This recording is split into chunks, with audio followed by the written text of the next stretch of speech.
네 번째 이제 곡지로 넘어갑니다. 난용성염의 선택적 침전에 대해서 이야기를 하고 있는데 어떤 수용액 중에 염화이온과 요오도아이온이 각각 용해가 되어 있어요. 염화이온 그리고 요오도아이온이 용해가 되어 있고 이 염화이온과 요오도아이온을 보통 문제에서는 아요디나 이온이라고도 많이 표현하죠. 여기다 뭐를 첨가한다고요?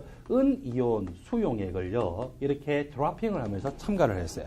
그랬을 때 누가 먼저 침전물을 생성할까요? 네, KSP 값이 작은 AGI가 먼저 침전물을 생성하고 그렇게 되고 난 다음에 한참 첨가하다 보면 이제 나중에서야 AGCL이 침전물을 생성하죠.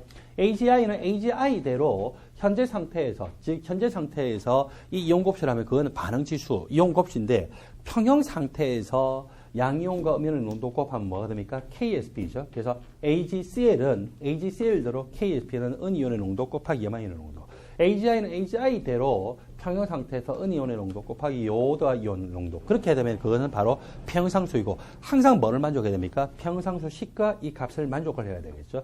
AGI에 대해서는 이 값을 만족해야 되고 AGCL은 이 값을 만족해야 되는데 현재 요오도아이온이 얼마라고요? 0.1몰 농도. 그때 은이온의 농도가 얼마가 되면 8.3 곱하기 10의 마이너스 16성이 되면은 이 곱이 평형상수 값하고 똑같기 때문에 무슨 상태입니까? 평형 상태죠. 근데 은이온의 농도가 8.3 곱하기 10의 마이너스 16성보다 더 커져버리면은 은이온 농도가 8.3 곱하기 10의 마이너스 16성보다 더 커지면은 현재 상태에서의 요오도아이온과 은이온의 농도 곱인 이온 곱이 뭐보다 크다? 평형상수 KSP보다 크기 때문에 뭐가 일어난다? 침전이 일어나겠죠. 그래서 은이온의 농도가 8.3 곱하기 10의 마이너스 16성 몰 농도보다 커지면은 AGI가 먼저 침전되기 시작하겠구나라고 생각할 수 있어요. 두 번째로 여기에는 뭐도 용해되어 있습니까? 염화이온도 용해가 되어 있죠. 염화이온도 용해되어 있는데 그 염화이온이 용해되는 것이 0.1몰 농도였어요.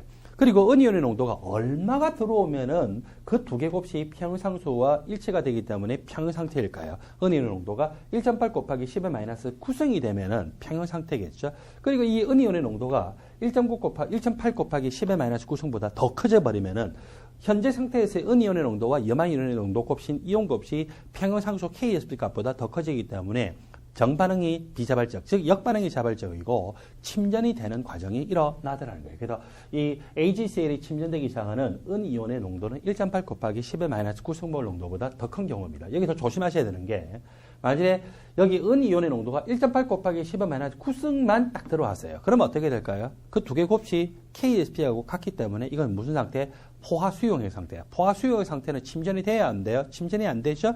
AGI도 마찬가지예요. 요 값이 들어오면 아직 침전 안 돼요. 이 값보다 조금이라도 커지게 되면은 은이온의 농도가 이 값보다 조금이라도 커지게 되면은 AGI가 침전되고 또 여기 AGCL이 침전되려면 은이온의 농도가 1.8 곱하기 10의 마이너스 9승몰 농도일까요? 그거보다 조금이라도 더 커져야 될까요? 조금이라도 더 커져야 되겠죠. 그래서 1.8 곱하기 10의 마이너스 9승 그 몰 농도부터 이야기를 해서 요 8.3 곱하기 10의 마이너스 이 16성몰 농도보다 조금이라도 더 커지게 되면은 그때는 누구만 선택적으로 침전한다고요? 예, AGI만 선택적으로 침전할 거다. 그래서 이렇게 이 8.3 곱하기 10의 마이너스 16성몰 농도보다 크고 1.8 곱하기 10의 마이너스 9성몰 농도보다 작거나 같으면은 AGI만 최대로 이렇게 침전될 수가 있고 그리고 AGCL이 침전되려면은 뭐보다는 커야 된다고요? 1.8 곱하기 10의 마이너스 19성몰 농도보다 더 10의 마이너스 9성몰 농도보다 더 커지면은 AGCL이 침전되겠죠. 물론 이 값까지는요. 8.3 곱하기 10의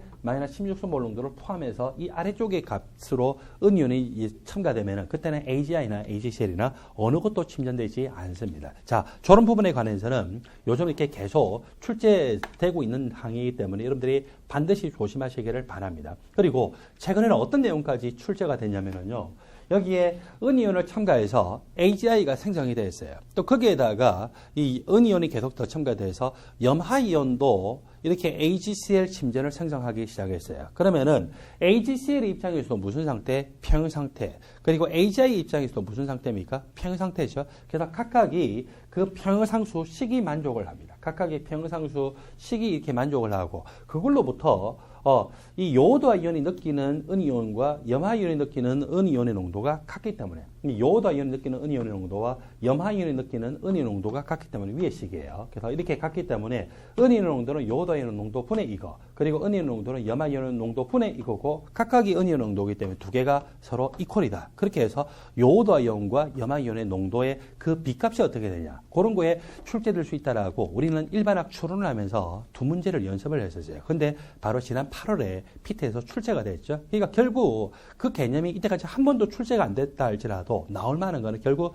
다 나온다라고 하는 것을 반드시 조심하시고, 제가 여러분들에게 일반학 추론까지 반드시 수강을 하시고 그 내용들을 여러분들 숙지하세요라고 했더니 진짜 그렇게 출제가 돼요. 지난 8월의 문제의 특징은요, 피트나 그리고 미트디트나 일반학 추론 문제에도 유난히 시험 문제가 많이 출제가 됐어요. 그리고 재작년이죠. 이제 재작년에 돼버렸는데 재작년 8월의 문제를 보면은 거기에서는 유난히 또 기출행 추론형 연습 교재에서 제가 여러분들한테 설명하고 난 다음에 뒤에 복습 문제 제시하는 거 있죠. 또 거기에서 유난히 많이 출제되고 나머지 문제들은 대부분 또 일반학 추론에서 또 부분적으로 출제되게 됐는데, 하여튼간에 여러분들이 제가 소개하는 이 정도는 공부하셔야 됩니다 라고 하는 정도는 공부를 하셔야 여러분들의 목표가 뭐거나 간에 그 시험에 부합하는 실력을 완성할 수 있다라고 기억을 하시고 달달달달 암기를 하세요. 너무 많은 문제집을요 많이 푸른다고 해서 실력이 향상되는 것이 아니고 복습을 충분히 많이 하셔야 돼요. 그래서 여러분들은 적어도 기출행 추론 연습과 일반학 추론 정도는요 완전히 여러분들이 피곤하게 일을 하다가 주무시는데 제가 깨워가지고 이거 뭐예요? 라고 하면은 대답할 수 있을 정도로 달달달달 암기를 하셔야 됩니다.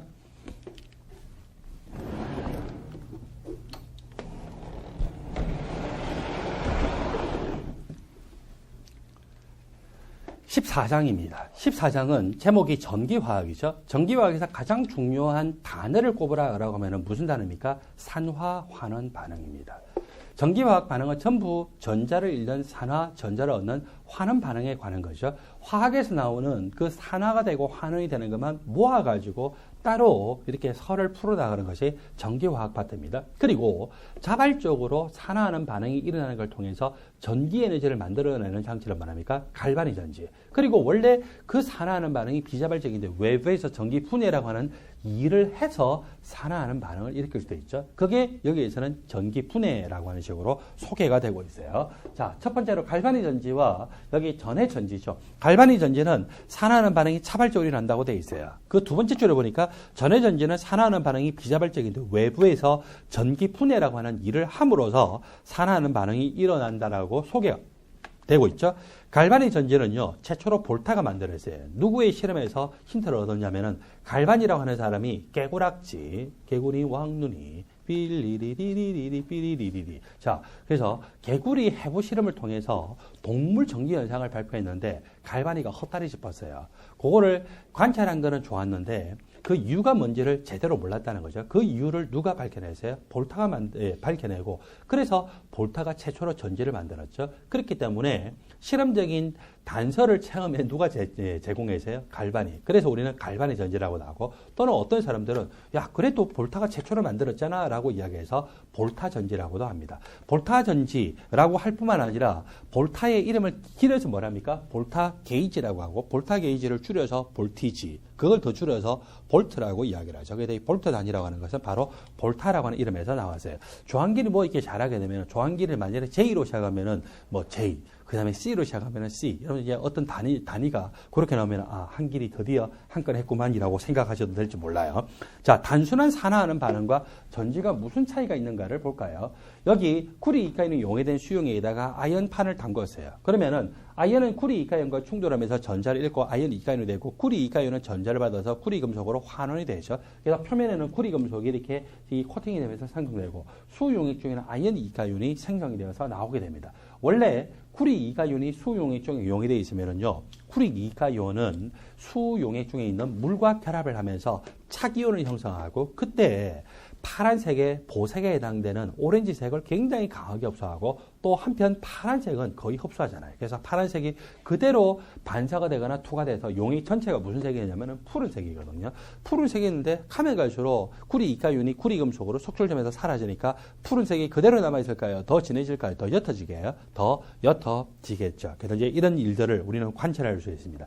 여기에서는요, 단순하게 전자를 주고받는 산화하는 반응이 직접적인 충돌에 의해서 일어나죠. 아이언 이가연과 구리 이가연이 직접적으로 전자를 주고받았어요.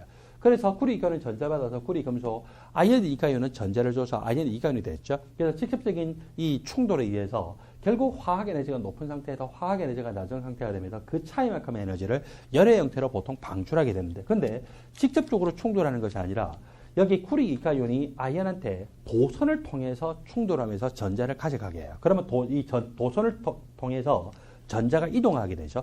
도선을 통해서 전자가 이동하는 이런 흐름이 생기면 그걸로 우리는 뭐랍니까? 전류라고 하고, 이렇게 해서 전기 에너지가 얻어졌어요. 이런 것을 우리는 화학 에너지라고 하지 않고 이제는 전기적인 위치의 에너지, 줄여서 전위라고 하죠. 전위가 높다. 그리고 이것은 화학 에너지가 낮은 것이 아니고 뭐라고도 표현할 수가 있어요. 화학 에너지가 낮다라고 해도 됩니다. 전위가 낮다라고 하죠. 그래서 이렇게 전자가 이동하면서 이 상태가 되면 전위가 높은 상태에서 전위가 낮은 상태로 될 때 이 차이만큼의 에너지를 뭐라고 하면 될까요? 전위의 차이죠. 그래서 전위차라고도 하고 또는 줄여서 전위라고도 하고, 이걸 또 뭐라고 합니까? 전기적인 압력이라고 해서 전압이라고도 하고, 또는 전력을 일으키는 그런 원동력이라고 해서 희전력이다라고 하는데, 요거 네 개는 모두 여러분들이 동의어로 생각하면 돼요. 동의어로 생각하면 되는 것이 마치 뭐하고 똑같으냐면은 중력이 작용하는 어떤 그 장에서, 필드에서 질량이 있으면은 뭐가 느껴져요? 무게가 느껴지죠. 그 무게는 물리학적으로 뭐하고 똑같아요? 힘하고 똑같잖아요. 그래서 그렇게 서로 호환되는 것. 또는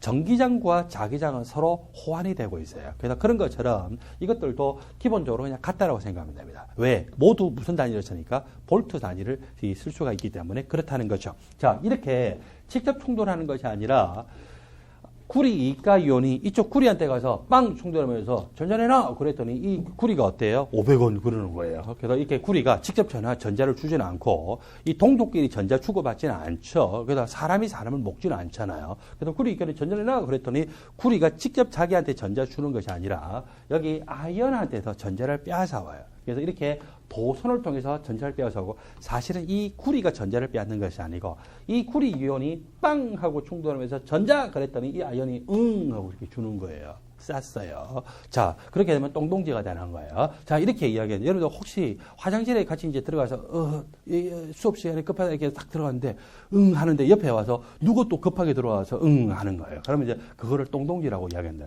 그거는 완전히 전후회라고 이야기하는. 자, 플래툰. 자, 이렇게 해서 구리 이가이온이 충돌을 해서 전자를 가져가고 아이언이 전자를 뺏겼어요. 전자 잃는 현상을 뭐라 합니까? 산화라고 하고, 여러분 잊지 마세요. 양산입니다. 항상 양극에서 산화하는 반응이 나오고, 그러면 음극에서 원반 일어나겠죠. 이렇게 양극에서 전자를 잃기 때문에 아이언이 전자를 잃는 이 양극 전체가, 이것이 전체가 양극 산화 전극이라 하고, 또 여기 구리판 전체가 뭐가 돼요? 음극 환원 이 전극이 되겠죠. 구리 이온이 전자를 받으면서 이렇게 환원이 되었어요. 이때 도선을 따라서 뭐가 이동합니까? 전자의 흐름이 생겼죠. 이걸 우리는 전류라고 하고, 무슨 에너지가 생겼다고요? 전기 에너지가 생겼죠. 그렇게 되면은 결국 화학 에너지가 높은 상태에서 화학 에너지가 낮은 상태로 가는데, 이것이 도선을 딱 연결했더니 전위가 높은 상태에서 전위가 낮은 상태로 되면서 하여튼 전류의 흐름, 전자의 흐름에 의해서 전류가 생기고 전기 에너지가 생겼기 때문에 이런 장치를 뭐랍니까? 전지라고 합니다. 그러니까 전지는요, 직접 충돌하는 것이 아니라 산화하는 반응이 어떻게 충돌하도록, 간접적으로 충돌하도록 만들게 되면 그것이 바로 전지가 되도록 한다는 거죠. 자, 여러분들 교재 121페이지 제일 아래쪽에 그런 식으로 표현되고 있어요. 제일 아래쪽에 그림부터 이야기하면 결과적으로 아이언이 전자를 뺏기게 되고 구리 이온이 전자를 받게 됩니다. 이렇게 해서 양극에서 음극으로의 전자의 흐름이 발생하게 되고, 그걸 우리는 전류라고 하죠. 이런 에너지를 뭐라고요? 전기 에너지라고 하고, 결국 이것은 화학 에너지가 전기 에너지로 전환된 것입니다. 이런 장치를요, 전지, 즉 전지는 화학 에너지를 전기 에너지로 전환시키는 장치입니다. 볼타가 최초로 전지를 만들었어요. 볼타가 최초로 만든 전지는 다음과 같이 이렇게 표시가 되고 있어요.